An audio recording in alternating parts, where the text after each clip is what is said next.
Assalamualaikum warahmatullahi wabarakatuh. Perkenalkan, nama saya Diah Ayu Lestari, NPM 207555010 dari Akuntansi Perpajakan 5A Politeknik Negeri Lampung. Di sini saya akan menjelaskan tentang pengertian tax treaty, personal scope, taxes covered, dan resident. Yang pertama itu ada pengertian tax treaty.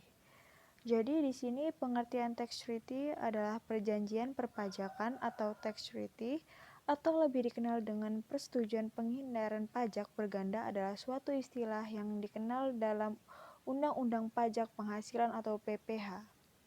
Persetujuan penghindaran pajak berganda yang selanjutnya disebut P3B adalah perjanjian antara pemerintah Indonesia dengan pemerintah negara lain dalam rangka penghindaran pajak berganda dan pencegahan pengelakan pajak, suatu implementasi dari pasal 32A Undang-Undang PPH yang mengatakan pemerintah berwenang untuk melakukan perjanjian dengan pemerintah negara lain dalam rangka penghindaran pajak berganda dan pencegahan pengelakan pajak.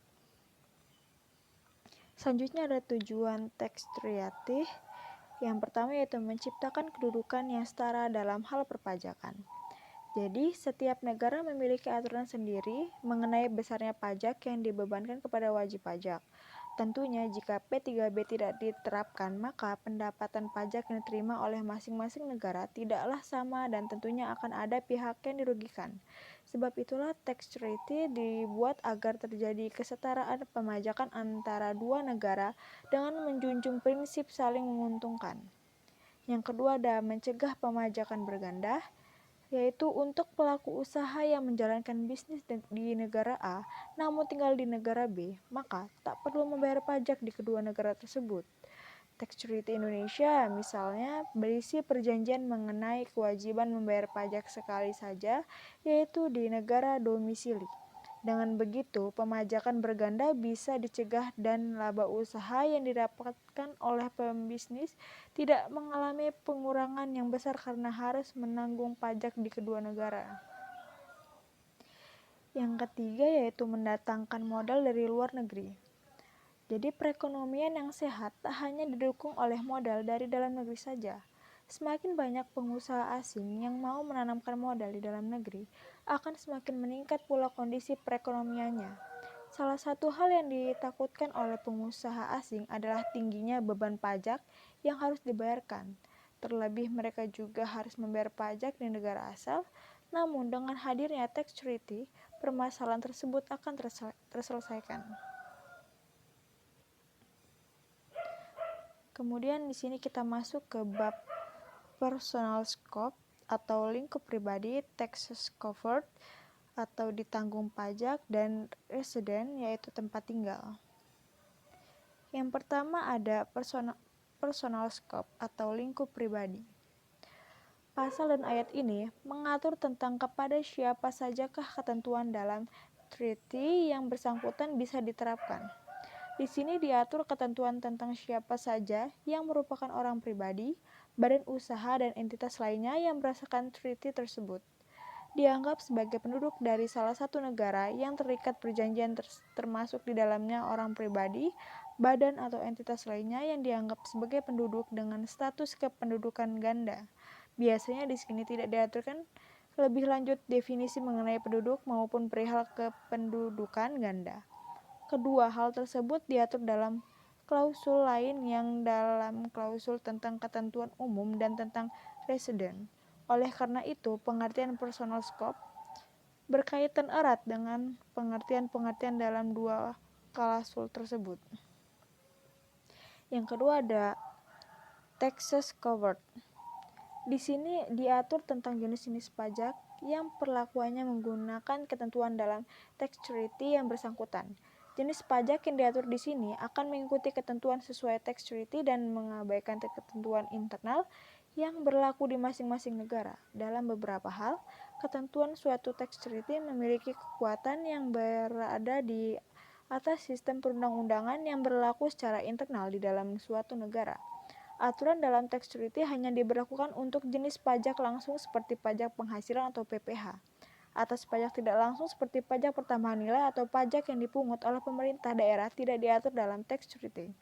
Dalam ketentuan umumnya diatur tentang definisi istilah-istilah umum yang berkaitan dengan definisi orang atau badan, negara atau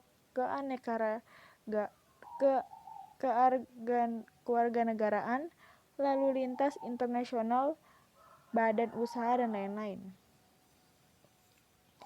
Yang terakhir ada resident, yaitu tempat tinggal. Di sini diatur tentang dua hal, yaitu definisi penduduk atau berkaitan dengan personal scope, serta tiebreaker rule, yaitu ketentuan yang menentukan tidak berlakunya status resident atau suatu pihak dengan karakteristik tertentu.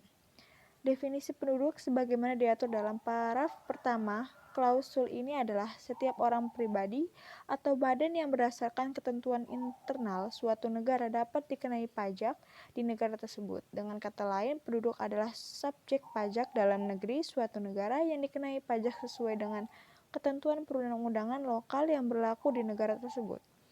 Klausul ini juga menegaskan bahwa orang pribadi atau badan tidak dapat langsung dianggap sebagai penduduk suatu negara hanya karena mendapatkan penghasilan yang bersumber dari negara tersebut. Dalam prakteknya, orang pribadi atau badan dapat dianggap sebagai penduduk dari dua negara berdasarkan azas worldwide income yang dianut. Hal ini bisa terjadi karena setiap negara pada dasarnya berhak mengatur definisi penduduk sesuai dengan versinya masing-masing. Yang terakhir yaitu ada kesimpulan. Jadi kesimpulan di sini adalah perjanjian penghindaran pajak berganda yang umum disingkat menjadi P3B dan juga dikenal dengan nama tax treaty termasuk salah satu sumber hukum yang digunakan dalam perpajakan internasional.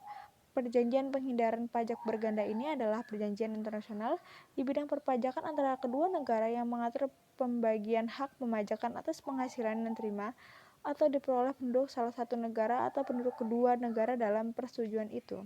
Secara garis besar, pembagian hak tersebut diatur dengan tujuan untuk mencegah seminimal mungkin terjadinya pengenaan pajak berganda dan menarik investasi modal asing ke dalam negeri. Baiklah, itu saja yang dapat saya sampaikan. Kurang dan lebihnya saya mohon maaf. Saya akhiri, wabillahi taufiq wal hidayah. Wassalamualaikum warahmatullahi wabarakatuh. Semoga bermanfaat.